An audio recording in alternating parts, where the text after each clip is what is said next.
Je pense que tous les blancs sont racistes. Pourquoi je dis ça? Expérience personnelle, j'ai jamais rencontré de personnes blanches qui n'étaient pas racistes. Deuxième chose, de manière systémique, nos sociétés sont racistes. Donc en tant que personne blanche, quand on grandit dans une société qui est raciste, alors qu'on ne subit pas cette oppression-là, on l'est par défaut. On est éduqué, on est sociabilisé à être raciste. Ce qui est bien, c'est que c'est pas immuable. On peut essayer de s'éduquer et déconstruire nos pensées impérialistes, colonialistes et racistes, tout en ayant conscience qu'il nous restera toujours des biais. Pour comprendre le phénomène, il faut réaliser déjà dans un premier temps que certaines personnes racisées sont racistes envers leur propre communauté. Parce qu'ayant grandi dans des sociétés racistes, elles ont internalisé une partie de l'oppression qu'elles subissaient pour survivre ou pour s'intégrer.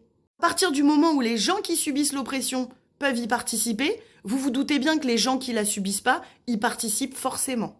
Donc que vous subissiez ou pas une oppression systémique, vous pouvez soit y participer, soit lutter contre, soit les deux. Mais aucun des deux, c'est impossible. Et je vous jure, hein, je suis blanche.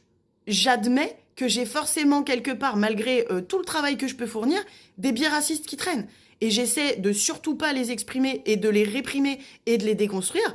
Il n'empêche qu'ils sont là. Et regardez, je suis toujours vivante et j'ai saigné d'aucun orifice en admettant ça. En vrai, hein, si on arrête de se mentir, quand on est dans les entre-soi blancs, on voit, on entend ce qui se dit sur les personnes racisées, que ce soit hyper frontal ou sous couvert d'humour. Et franchement, vu tout ce qu'on entend, tout ce qu'on voit, et le peu de fois où on réagit et on s'oppose, bah désolé, mais on participe clairement. Au-delà de tout ça, hein, tant qu'on est dans des sociétés racistes, on profite du privilège blanc au détriment des personnes racisées. Donc tant qu'on n'aura pas fait une refonte totale de nos sociétés pour qu'elles ne soient plus racistes, pour que les gens ne soient plus éduqués dans le racisme, le problème perdurera. Peu importe les efforts qu'on peut faire à échelle individuelle, le problème est sociétal, institutionnel et systémique.